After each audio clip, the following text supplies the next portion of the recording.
근데 돈을 우리가 지난해 많이 공급했잖아요. 아까 73조 찍어놨다 그랬고 총 통화량만 하더라도 거의 500조 원 정도가 증가했습니다. 근데 어떻게 되고 있어요? 화폐 유통수는 계속 떨어져가지고 지난해 올해 1분기에는 0.6 밑으로 떨어졌어요. 0.5대가 이게 어느 나라인지 아세요? 옆에 나라는 일본이 0.5대입니다. 화폐 유통 속도가요. 지금 일본 쫓아가고 있는 거예요. 지금 중앙은행이 아무리 은행한테 돈을 공급해도요, 돈이 안 도는 거예요. 보통 사람들한테 돈이 안 도는 거예요. 여러분들 지난 1년 동안에 500조 정도가 그러니까 통화량이 증가했는데 여러분들은 그 돈 도는 것 중에서 얼마나 그러니까 1인당 그게 한 1000만 원 가까운 돈인데 그 정도가 자기한테 그 이전에 비해 가지고 더 돈이 그러니까 자기한테 이렇게 순환됐는가 한번 생각해 보시라고요. 보통 사람들한테는 안 간 거예요. 이 돈들이 어디로 갔어요? 부유층들이나 이런 사람들이 부동산 투기하는데, 그리고 그거 가지고 또 주식 투자하고 빚이 더 많아요. 그 금융당국은 자랑이라고 우리나라 가계부채는 주로 부유층들이 고소득층이 많기 때문에 걱정할 필요 없다는데, 이거는요 돈을 아무리 공급하면 뭐래요. 돈이 필요로 하는 사람한테는 안 가는데 은행 중개 기능이 실종된 겁니다. 은행이라는 게 은행법 1조에 보게 되면은 이 금융자원을 돈을 중개시키라고 하는 게 1조에 돼 있어요. 근데 그게 안 되고 있는 거예요. 이거를 부유층과 고소득층이 불공정 게임에 이용을 하고 있는 거고 부의 축적이에요. 이용하고 있는 겁니다. 그런데 한국은행이 나서야 되는 거예요. 한국은행이 금리만 올릴 게 아니라 직접 금융 배분하는 거야. 은행이 못하니까. 이 은행 부분을 개혁하겠다는 게 이재명 지사가 기본금융을 도입하는 게 바로 그겁니다. 예? 근데 그거 도입하기 전까지 한국은행이 나서야 되는 거예요. 한국은행이요, 직접 금융 배분합니다. 지금도 하고 있어요. 기업에게는요. 박근혜 정부 때 오히려 보수 정부에서는 한국은행한테 네가 그러니까는 은행들이 그러니까 돈을 이렇게 배분 못하는 부분에 네가 배분하라고 이렇게 해요. 이거 할 권리가 있다니까요. 근데 오히려 민주정부에서는 이렇게 하게 되면은 막 딴지 걸어요. 예? 금융에 정부가 개입한다고 하면서 한국은행 독립성을 가한다면서 이명박이나 박근혜 정부 때는 이런 한국은행에 개입해가지고 한국은행을 자기의 정책 목표를 달성하게 수단으로 활용을 하고 그럽니다. 자, 이게 뭐냐면요. 자, 봐보세요. 파란 선이 기준금리입니다. 파란 선보다 밑에 있는 게 바로 뭐예요? 신성장 프로그램이라든가 설비투자 지원 프로그램이나 지방의 중소기업한테 지원하는 프로그램에는 더 낮은 금리로 돈을 한국은행이 배분을 해준 거예요. 기업에게는 그러니까 배분하는 데 속에서는 배분하는 거는 이명박 박근혜 정부에서는 이렇게 나서서 해요. 아니 기업에게는 할 수 있으면서 왜 그러니까 평범한 은행을 이용할 수 없는 취약계층들한테는 왜 한국은행이 직접 금융 배분 못하냐고요. 한국은행이 누구 때문에 그러니까는 한국은행 역할을 할 수 있는 건데요. 국민이 집단적으로 그 신용을 보증해 준 거잖아요. 한국은행이 찍어내는 화폐에 대해서요. 그게 법정화폐이잖아요. 대한민국 국민이 없으면은 한국은행 그런 법정화폐 못 찍어내잖아요. 예? 자, 금융이 얼마나 지금 탐욕스럽냐면요. 자, 우리가 이 박근혜 정부 때 4년 동안에 2012년에서 16년간 2012년이 이명박 말기니까요. 그 당시에 명목 GDP가 4.9%가 올랐어요. 연평균이요. 그때 금융 부분은 연평균 1.4%뿐이 성장을 안 했습니다. 근데 문재인 정부, 진보 정부에서 오히려 명목 GDP, 이 GDP는 떨어질 수밖에 없어요. 네? 획기적인 어떤 체질 개선을 하지 않는 이상은요. 그런데 금융 부분이 연평균 8%로 성장을 했어요. 금융 부분이요. 어떻게 민주정부, 진보정부에서 어떻게 금융이 더 이렇게 성장률이 6, 7배가 더 높냐고요. 박근혜 정부 때보다도요. 예? 기울어진 운동장 금융을 이걸 방치하고 있어서 거예요. 방치하고 있기 때문에. 예? 5대 시중은행이라고 얘기하죠. 국민은행, 신한은행, 우리은행, 하나은행, NH농협은행 해가지고요. 전체 영업이익이 박근혜 정부 말기 때에 비해서 지난해까지 연평균 31% 이상이나 증가했어요. 지금 대한민국 국민들 중에서 소득이 이렇게 오르는 사람이 어디 있습니까? 예? 은행이 이렇게 과도한 탐욕을 이렇게 추구를 하고 있는데 이걸 방치를 하고 있는 거예요. 좀 이익을 좀 줄이고 국민들한테 그러니까는 기본 금융으로 한 1,000만 원씩 그러니까 이용을 할 수 있게 하라는데 자기 이익 줄어든다고 지금 거부하고 있는 거예요. 그거를 감독해야 될 때가 누구예요? 금융위원회가 은행법 안 지키는 거를 제재를 하면은 다 말 들어요. 이명박 박근혜 정부 때는 그런 방식을 했다고요. 왜 근데 민주정부에서는 안 하고 앉아있냐고요. 금융이 가장 기울어지는, 제가 그랬잖아요. 경제는 돈의 배분 문제다. 돈의 배분 문제인데 그 돈을 찍어내는 곳이 돈이 처음 나오는 것은 중앙은행이고 그 중앙은행은 대한민국 국민 때문에 중앙은행 역할을 할 수 있는 곳이에요. 즉 중앙은행이 찍어내는 돈에 대한 권리는 모든 국민이 다 갖고 있어요. 기본적으로요. 그 찍어낸 돈이 은행을 통해서 배분되는 게 금융인 부분인 거고요. 중앙은행이 찍어낸 돈을 가지고 정부한테 투입하는 게 바로 재정인 겁니다. 그 금융과 재정을 통해서 돈이 배분이 이루어지는데 이거를 그러니까 지금까지는 굉장히 불공정하게 돼 있다 보니까 부유층들한테, 기업들한테, 그것도 재벌 기업들한테 집중적으로 이게 그러니까는 배분되는 거예요. 보통 사람 대부분 국민들이 자기의 권리를 지금 못 챙기고 앉아 있는 거예요. 예? 금융이 이렇게 과도한 이익을 낼 수 있는 게 뭐예요? 평범한 중산층이나 보통 사람들한테 고의자로 돈놀이 하는 결과 아닙니까요? 그렇죠? 그렇잖아요. 금융이 어떻게 이렇게 경제 성장률보다 더 높게 이렇게 성장을 하냐고요. 몇 배나 높게요. 예? 그렇죠?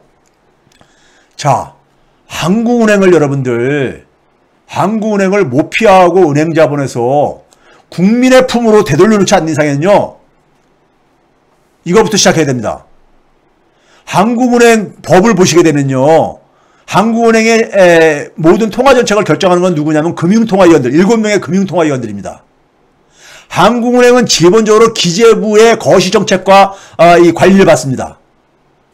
기재부가 화폐에 대한 권한도 갖고 있거든요. 자, 금융통화위원이 7명인데 한국은행 총재, 부총재, 그 다음에 기재부 장관이 추천하는 사람 1명, 한국은행 총재가 추천하는 사람 1명, 금융위원장이 추천하는 사람 1명, 대한상공회사 회장이 추천하는 사람 1명, 전국은행연합회 회장이 추천하는 사람이 1명이 돼 있어요.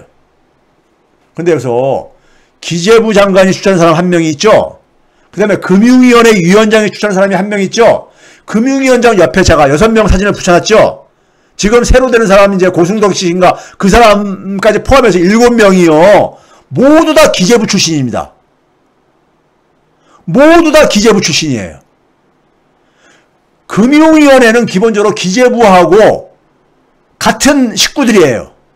그러니까 지금 여기서 그 다음에 전국은행연합회가 뭡니까요? 은행들의 이익단체예요. 은행자본들의 이익단체라고 시중은행들이에요. 여기에 은행연합회 회장이 누굽니까? 김광수 씨. 이 사람이 뭐예요? 재경부, 기재부의 과거인 재경부. 그 다음에 재경부에다가 금융위원회에 간 출신이에요. 전국은행연합회뿐만 아니라 제2금융권 중에 하나인 저축은행.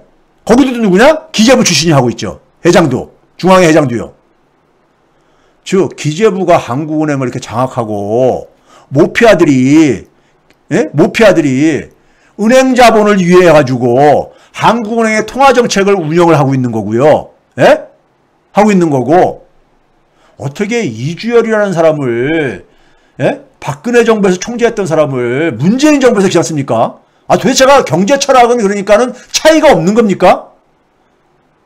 중앙은행이 얼마나 중요한 곳이에요. 돈을 배분하는데 그 원천이고, 그런데 금융 불균형을 해소하려면요 가장 중요한 게 뭐냐면은 소득 불평등을 해소해야 돼요. 이건 학계에서 이건 정리가 된 이론이에요.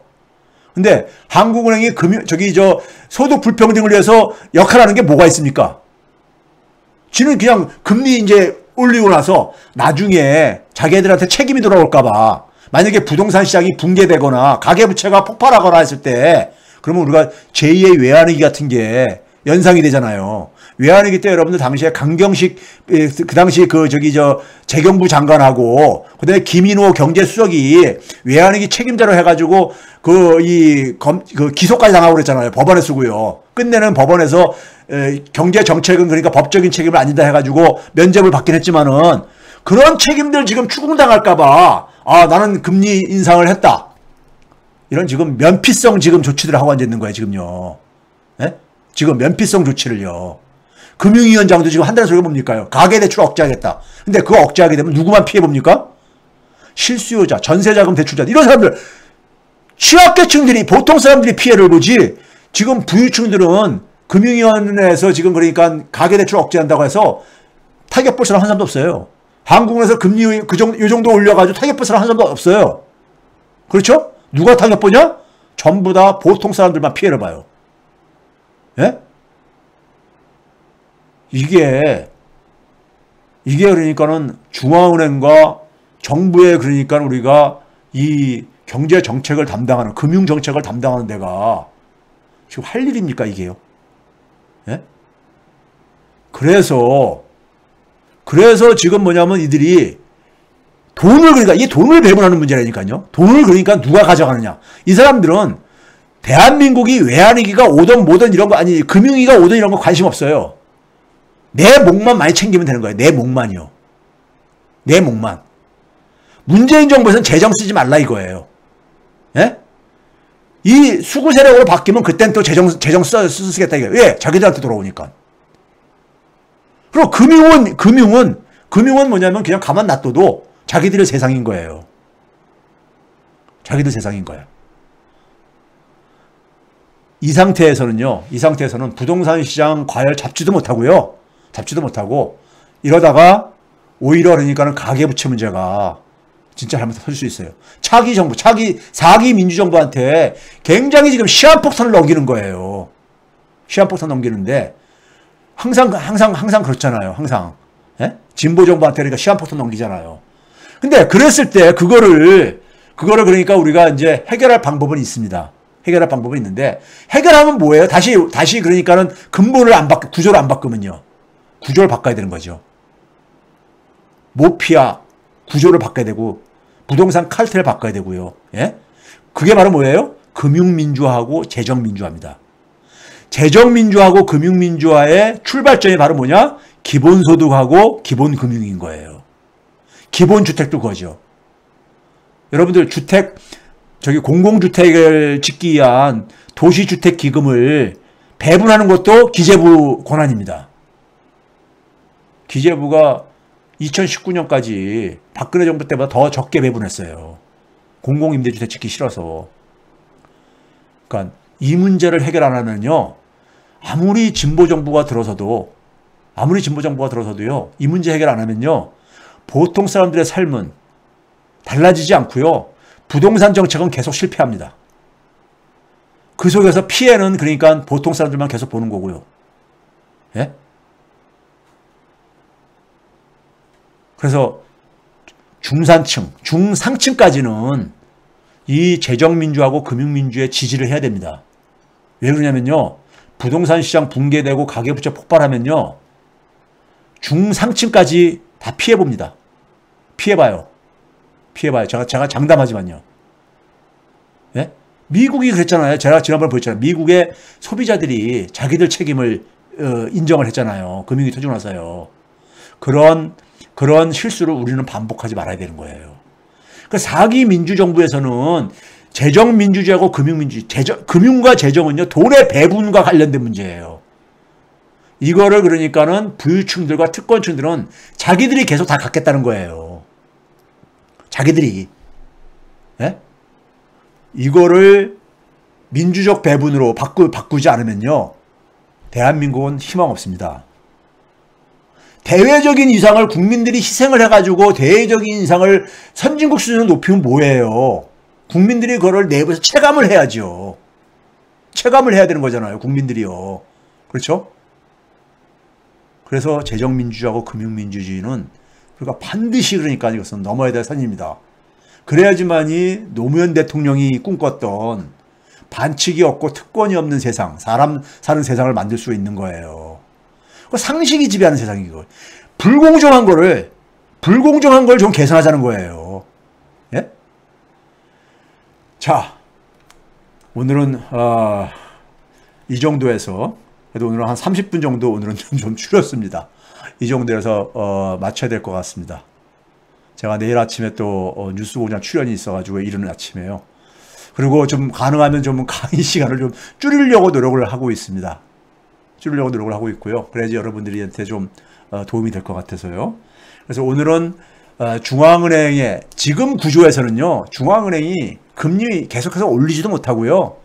결국은 중앙은행이 이 지금 가계부채하고 부동산 이 폭탄을요.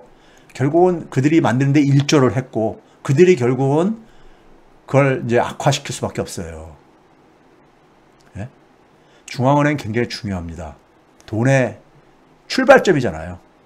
예? 돈의 출발점이잖아요. 그리고 돈의 배분은 금융과 재정과 관련된 거예요. 이 돈 문제 해결 안 하면요. 세상에 그러니까 우리가 불평등은 해결이 안 되잖아요. 서민들 보통 사람들 삶은 변화가 없습니다. 예? 경제력을 이렇게 하니까 반칙과 특권을 가지고 축적을 해요. 축적을 한 다음에 어떻게 합니까? 그 다음에요? 그 축적하는데 가장 중요한 방법 중에 하나가 부동산 자산 축적이죠. 그 경제력을 축적을 해가지고 지새끼들 그러니까는 공부를 많이 시키고 그걸 가지고 교육 격차를 만들어가지고 그래서 그 속에서 뭐냐면 시험을 가지고 그러니까는 학교 성적을 가지고 그러니까는 이 공직에 진출하게 하고 공직에 진출해가지고 내부 정보를 이용을 해가지고 또 부정부패를 하게 하고 그러니까 이 사익 추구를 하게 하고 그런 방식으로 하는 게 이게 신분을 대물림하는 게 이거 신봉건제인 거예요. 신봉건제. 전통적인 봉건제는 무력력, 군사력이라든가 정치력 이걸 가지고 권력을 가지고 그 힘을 가지고 경제력을 축적을 했다면은 해고 신분을 대물림했다면은 현대사회는 경제력을 축적하는데 불공정한 방식으로 거기에 우리나라 같은 경우는 부동산 자산이 개입되어 있는 거고요. 예? 자산 불평등이 소득 불평등 더 심하잖아요. 자산 경제력을 축적을 하고 그걸 가지고 자기 자녀와 다른 사람들 간에 교육 격차를 만들고 그래가지고 공직에 좋은 자리에 진출하게 하고 그래서 내부 정보를 이용을 해가지고 또 사익 추구하게 하고 이러면서 그러니까는 그러니까는 소위 말해서 자신들만의 카르텔을 만들고 신분을 대물림하고 이거는 계속 하고 싶은 거예요. 이거를 수구 세력들은요. 근데 민주정부, 진보정부가 들어서면은 이거를 혁파를 해야죠. 이거 혁파 안 하고 사람 사는 세상이 되겠습니까? 이제 우리가 이걸 다 알게 됐잖아요. 과거 정부 때는 노무현 정부 때 이걸 몰랐어요. 몰랐습니다. 근데 이제 알았잖아요. 문재인 정부에서도 이걸 모르고 당한 거예요. 정치인들이요. 일부 정치인들이요. 예? 잘 몰랐잖아요. 근데 제가 이제 때가 이제 무르익었기 때문에 이 얘기를 하는 겁니다. 예? 저를 되게 싫어할 거예요. 이 특권층들은요. 예? 자신들의 거를 다 누설하고 있는 거니까요. 국민들이 알게 되면요. 바꿀 수 있습니다. 국민들이 알면 바꿀 수가 있는 거예요. 자, 그래서 우리 같이 힘을 모아가지고 민주정권 다시 재탄생입니다. 이게 전쟁입니다. 전쟁이에요. 왜? 돈과 관련된 거기 때문에. 돈과 관련된 거기 때문에요. 전쟁이에요. 네, 대한민국 대부분 국민들이 삶이 그러니까 나아지는. 저는 경제라는 것은요. 보통 사람들이 그러니까 우리가 마음을 편안하게 해주는 거거든요. 보통 사람들의 마음을 편안하게 해주는 게 경제입니다. 정치는 뭐냐면 보통 사람들이 미래에 대해서 희망을 갖게 해주는 것이고요. 예? 그런 점에서 금융민주화하고 재정민주화는요. 우리가 반드시 넘어야 될 산입니다. 그리고 차기 민주정부에서 지금 그게 지금 처음으로 공약으로 된 거예요. 지금 예를 들어서 이낙연 후보나 뭐 기타 후보들이 이재명이나 추미애 후보를 공격함을 할수록 자신들이 잠깐 망가지는 게 왜 그런지 아세요? 지금 이재명 지사나 추미애 전 장관이 얘기하는 것이 시대정신이기 때문에요. 시대정신. 금융민주화나 재정민주화가 시대정신이기 때문에 그런 거예요. 시대정신은 바로 뭐예요? 국민이 원하는 거예요. 민심인 거예요. 민심. 민심은 천심이라 그랬잖아요. 우리말에 그런 말 있잖아요. 천심이라는 게 바로 뭐예요? 그게 시대정신이에요. 옛날식으로 표현하면요. 그러면 국민들의 마음을 읽고 그걸 추진해야 되는 것이 정치인들이 해야 될 일인 거잖아요. 한 발짝 먼저, 반발짝 쳐서 먼저를 가야 되는 거잖아요. 그런데 이재명 지사랑 추미애 전 장관이 재정민주주의, 금융민주주의를 얘기를 하는 걸 가지고 공격을 하게 되면은 그 사람들이 다치는 게 아니라 국민을 공격하는 거잖아요. 국민을. 그러니까 국민들한테 지지율이 떨어지는 거예요. 이분들이 참 바보인 거예요. 바보인 거예요. 그럴 때는 오히려 그 시대정신을 그러니까는 외면하는 정치인은요, 희망이 없는 겁니다. 지금 뭐냐, 시대정신을 외면하는 건 뭐예요? 바로 뭐예요? 민심을 외면하는 거거든요. 민심을. 기본소득과 기본금융, 기본주택은 이게 민심이에요. 지대개혁, 추미애 전 장관은 지대개혁이라든가, 그 다음에 사회배당이라든가 이런 게 다 이게 재정민주주의하고 금융민주주의 이런 거 관련된 거거든요. 내용은요. 예? 이건 민심이야, 민심이요. 때가 된 거예요, 때가요. 그리고 때가 되려면은 천지인, 하늘, 땅, 사람, 이게 세 개가 이제 맞아야 된다 그러잖아요. 예? 때가 온 거예요. 사람들이 알기 시작하고, 사람들이 그거를 다 지금, 바라는 거예요. 근데 그거를 그러니까 바라는 거를 읽지 못하고, 예? 그 바라는 거를 추진하는 정치인을 공격하니까는 자기 자신들이 오히려 더 망가지지요. 이게 바보인 거예요, 바보. 예? 바보인 겁니다. 정치를 할 줄 모르는 거예요.